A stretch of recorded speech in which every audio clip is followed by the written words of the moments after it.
नमस्कार दोस्तों, trading take channel में आपका स्वागत है। दोस्तों, आप में से बहुत सारे ऐसे लोग होंगे जो आईपीओ, इक्विटी या डेरिवेटिव वगैरह में कभी ना कभी ट्रेडिंग या निवेश किए होंगे, लेकिन उनको एफपीओ के बारे में पता नहीं होता। तो दोस्तों, इस वीडियो में हम डिस्कशन करेंगे एफपीओ के बारे में कि एफपीओ होता क्या है। उसके साथ ही हम डिस्कशन करेंगे कि एफपीओ कितने प्रकार के होते हैं, एफपीओ और आईपीओ में अंतर क्या होता है, और आईपीओ का बेनिफिट क्या होता है, और आईपीओ के एग्जाम्पल्स यानी कि कौन कौन से ऐसी कंपनियां हैं जो अपना एफपीओ लेके आई हैं।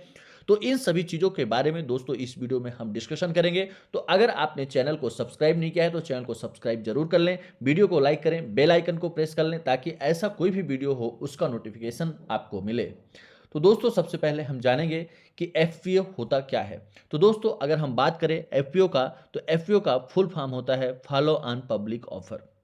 सिंपल सा फॉलो ऑन पब्लिक ऑफर। अब दोस्तों, इसमें हमें यह जानना जरूरी होगा कि एफपीओ का मतलब क्या है। तो दोस्तों, जब कोई सार्वजनिक कंपनी, आपको ऐसा समझना है कि जब कोई स्टॉक मार्केट में लिस्टेड कंपनी जो मार्केट में लिस्टेड होती है उसे सार्वजनिक कंपनी बोला बोला जाता है।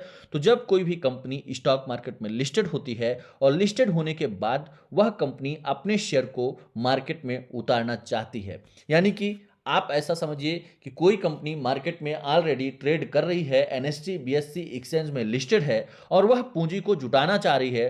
तो पूंजी को जुटाना चाह रही है तो उसके लिए जो वह प्रोसीजर करता है, अपने शेयर को मार्केट में उतारता है, उसे बोला जाता है एफपीओ। दोस्तों, आपने देखा होगा कि जो आईपीओ होता है, जब कोई प्राइवेट कंपनी मार्केट में आती है अपने शेयर को लेके और पूंजी जुटाने के लिए, तो उसे बोला जाता है आईपीओ। लेकिन जब वही कंपनी मार्केट में लिस्टेड हो और लिस्टेड होने के बाद जब उसको कैपिटल की आवश्यकता होती है और वह कंपनी मार्केट से मतलब अपने शेयर को उतारती है, पब्लिक के लिए उतारती है, तो उस प्रोसीजर को बोला जाता है एफपीओ। तो दोस्तों, मैं उम्मीद करता हूं कि आपको सिंपल भाषा में समझ में आ गया होगा कि जब कोई लिस्टेड कंपनी अपनी शेयर को मार्केट में लेके आती है तो उसे एफपीओ बोला जाता है। और कोई भी कंपनी मार्केट में शेयर इसलिए उतारती है, नए शेयर लाती है, क्योंकि उसे पैसे की जरूरत होती है, पूंजी जुटाना होता है, जिसके लिए वह शेयर मार्केट में लेके आती है। अब दोस्तों, अगर हम बात करें कि जो ये एफपीओ होता है वह कितने प्रकार का होता है और इसके बेनिफिट्स या नुकसान क्या होते हैं। तो दोस्तों, सबसे पहले अगर आप देखें तो डायल्यूटिव एफपीओ होता है। अब इसमें ये जो एफपीओ होता है, तो दोस्तों इसमें क्या होता है कि कंपनी जो है वो अपने, मान लीजिए कि जो कंपनी, एक कंपनी लिस्टेड होती है, उसमें दो प्रक्रिया होती है। एक उसके प्रमोटर के जो शेयर होते हैं, मान लीजिए प्रमोटर है और ये फ्रेश है। तो क्या करती है कंपनी, डायल्यूट एफपीओ में कंपनी क्या है कि नए शेयर्स को मार्केट में उतारती है। तो उससे क्या होता है कि जो उनके प्रमोटर्स होते हैं, जो उनके शेयर धारक होते हैं, उनका क्या होता है, स्वामित्व। मान लीजिए, ऐसा फॉर एग्जांपल आप मान लीजिए कि कोई, आप किसी भी कंपनी का 100 शेयर है, 100 शेयर है।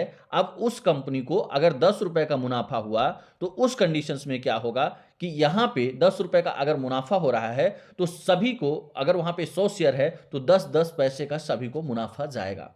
तो इसी तरह से आप या उल्टा आप समझ लीजिए कि किसी कंपनी का 10 शेयर है और उसको 100 रुपए का मुनाफा हो रहा है, तो 10-10 रुपए का बेनिफिट सभी को जाएगा। लेकिन वहीं पे 10 शेयर की जगह अगर यहाँ पे आपका 15 शेयर हो जाता है या मान लीजिए कि 20 शेयर हो जाता है, तो उस कंडीशंस में अगर 100 रुपए का इनको मुनाफा होगा तो इनका क्या होगा कि केवल यहाँ पे कितने कितने रुपए आएंगे, यहाँ पे आपका जो प्रॉफिट है वो बढ़ जाएगा, केवल पर शेयर 5 रुपए का प्रॉफिट होगा। तो जो डायल्यूटिव एफपीओ होता है, उसमें क्या होता है, जो इनके शेयर धारक होते हैं, प्रमोटर्स होते हैं, उनका जो है प्रॉफिट जो रेशियो होता है वह कम हो जाता है। और उनका जो कंपनी का शेयरिंग होता है, जैसे मान लीजिए बोला जाता है ना कि इस प्रमोटर की इसमें होल्डिंग 20% है, तो जब नंबर आप शेयर्स बढ़ेंगे तो उस कंडीशंस में जो प्रमोटर्स होता है उसका हिस्सेदारी, उसका स्वामित्व उस कंपनी पे कम हो जाता है, उसका अधिकार कम हो जाता है, क्योंकि और भी शेयर मार्केट में आ गए हैं और हिस्सेदारी बढ़ गई है। तो दोस्तों, आप यहां पे समझ गए होंगे कि डायल्यूटिव एफपीओ जो होता है वो फ्रेश इशू होता है जो मार्केट में कंपनी लाती है। लेकिन वहीं पे नॉन डायल्यूटिव एफपीओ जो होता है, इसमें दोस्तों होता क्या है कि जो इनके प्रमोटर्स के पास शेयर होते हैं, यानी कि जब कंपनी मार्केट में शेयर उतारती है तो क्या होता है, बहुत सारे शेयर क्या करते हैं, प्रमोटर खरीदते हैं।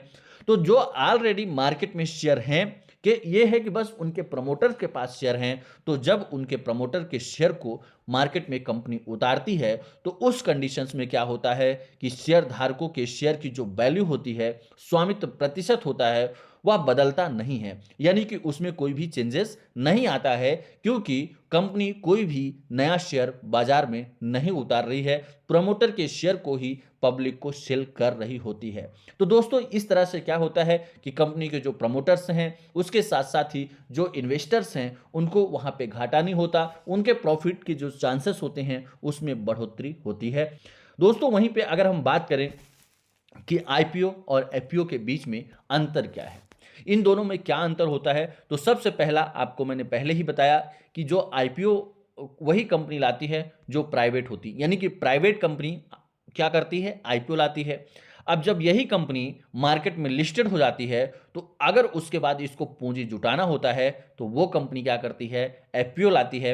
यानी कि आईपीओ केवल प्राइवेट कंपनी लेके आती हैं और एफपीओ जो होता है वह पब्लिक कंपनी लेके आती है। एफपीओ पब्लिक माने रजिस्टर्ड कंपनी है जो स्टॉक मार्केट में रजिस्टर्ड होती हैं।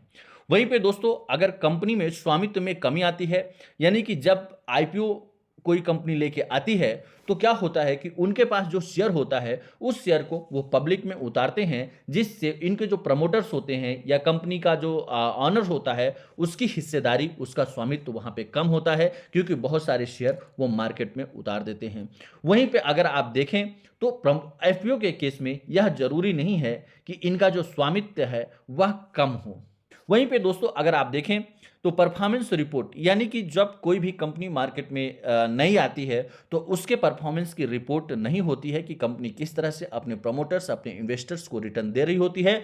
लेकिन वहीं पे अगर एफपीओ कोई कंपनी लेके आती है, तो वह कंपनी ऑलरेडी मार्केट में लिस्टेड होती है और उसका बैक डेटा होता है, बैक ट्रैक रिकॉर्ड होता है, जिससे आप यह पता कर सकते हैं कि कंपनी कितना प्रॉफिट में है, कितना नुकसान में है, किस कंसिस्टेंट बेस पे उसमें अर्निंग होती जा रही है, कंपनी की ग्रोथ होती जा रही है। तो दोस्तों यहाँ पे सबसे इंपॉर्टेंट चीज होता है कि यहाँ पे कंपनी की परफॉर्मेंस ऑलरेडी पता होती है, कंपनी के बारे में हमें पता होता है। लेकिन जब आईपीओ आता है तो वह केवल नई कंपनी होती है, उसके बारे में ज़्यादा जानकारी अवेलेबल नहीं होती है। वहीं पे दोस्तों अगर हम आईपीओ की बात करें, तो एफपीओ के तुलना में अधिक जोखिम होता है। अब आप समझ गए होंगे कि यह आईपीओ में अधिक जोखिम क्यों होता है, क्योंकि आईपीओ क्या होता है, नई कंपनी मार्केट में लेके आती है, वो किस तरह से परफॉर्म करेगी, क्या वर्क करेगी, किस तरह से अपने ट्रैक रिकॉर्ड को मेंटेन करती है, तो इसलिए आईपीओ में कंपेयर टू एफपीओ ज़्यादा जोखिम होता है। लेकिन वहीं पे अगर एफपीओ की बात करें तो एफपीओ में कम जोखिम भरा होता है, यानी कि एफपीओ में बहुत कम जोखिम होता है। दोस्तों यहाँ पे एग्जाम्पल के रूप में रुचि सोया का एफपीओ आया था। यह एफपीओ जो है वो लगभग 24 मार्च 2022 को आया था। और दोस्तों आप यहाँ पे देखेंगे कि रुचि सोया के एफपीओ के सारे डिटेल्स आपके सामने अवेलेबल हैं। यहाँ पे सब्सक्रिप्शन स्टेटस और उसके साथ साथ ही इसके इशू साइज वगैरह सारे डेटा यहाँ पे अवेलेबल हैं। क्योंकि वीडियो ज़्यादा लेंदी हो जाएगा, इसलिए इसको हम डिटेल में नहीं बता रहे हैं, आपके सामने ये सारे डिटेल्स हैं, आप देख सकते हैं। अब दोस्तों अगर हम बात करें कि किसी भी एफपीओ को मार्केट में आने से वहाँ पे जो इन्वेस्टर्स होता है, ट्रेडर्स होता है, निवेशक होता है, उसको क्या फ़ायदा होता है, उसके लिए क्या एडवांटेज होता है, तो दोस्तों सबसे पहला पॉइंट देखें तो यहाँ पे क्या होता है कि अपॉर्चुनिटी होती है एक इस्टेब्लिश्ड कंपनी में इन्वेस्ट करने का। वहीं पे अगर हम दूसरा पॉइंट देखें तो पोटेंशियल फॉर कैपिटल गेन्स, यहाँ पे हमें कैपिटल गेन करने के लिए अच्छा खासा पोटेंशियल मिलता है। और दोस्तों जब भी कोई कंपनी एफपीओ लेके आती है तो उसका जो मार्केट प्राइस होता है उससे नीचे का ही प्राइस बैंड वहाँ पे रखा जाता है।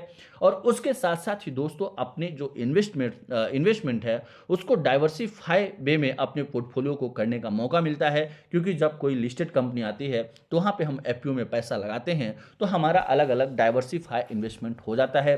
उसके साथ साथ दोस्तों यहाँ पे सबसे खासियत ये होती है कि इंफॉर्मेशन ट्रांसपेरेंसी होती है, यानी कि जब कोई कंपनी मार्केट में आती है तो यहाँ पे सारी इंफॉर्मेशन जो होती है वह ट्रांसपेरेंट होती है, छुपी नहीं होती। आपके सामने सारे डेटा अवेलेबल होते हैं, कंपनी के चार्ट अवेलेबल होते हैं, प्रॉफिट रेशियो अवेलेबल होता है, फाइनेंशियल एनालिसिस आप उसका देख सकते हैं, टेक्निकल डेटा देख सकते हैं। तो यह यहाँ पे जो इन्वेस्टर्स होते हैं उनके लिए यह प्रॉफिटेबल होता है। उसके बाद ही आप देखेंगे कि पॉसिबल डिविडेंड पे आउट, यहाँ पे डिविडेंड का भी मौका मिलता है। तो दोस्तों इस तरह से आपको यहाँ पे एफपीओ के बारे में हमने कोशिश किया समझाने के लिए, पूरी जानकारी देने की कोशिश किया। तो दोस्तों अगर आपको वीडियो अच्छा लगा हो तो आप वीडियो को लाइक जरूर करें और साथ में ही आप हमारे चैनल को सब्सक्राइब कर लें। और अगर आपके पास डीमेट अकाउंट नहीं है दोस्तों, तो डिस्क्रिप्शन में डीमेट अकाउंट ओपनिंग लिंक है, वहां पे जाके आप अपना डीमेट अकाउंट ओपन कर सकते हैं। और अगर आप डीमेट अकाउंट ओपन कर रहे हैं और उस समय कहीं पे भी दिक्कत आती है तो आप हमारे ऑफिशियल नंबर 8269154009 पे संपर्क कर सकते हैं। उसके साथ ही दोस्तों अगर आप स्टॉक मार्केट के बारे में जानकारी चाहते हैं, स्टॉक मार्केट आप सीखना चाहते हैं, कैसे ट्रेडिंग करना चाहिए, कैसे इन्वेस्टमेंट करना चाहिए, तो आप हमारे ऑनलाइन क्लासेस को ज्वाइन कर सकते हैं। ज्वाइन करने के लिए आप हमारे ऑफिशियल नंबर 8269154009 पे संपर्क कर सकते हैं। धन्यवाद, नमस्कार।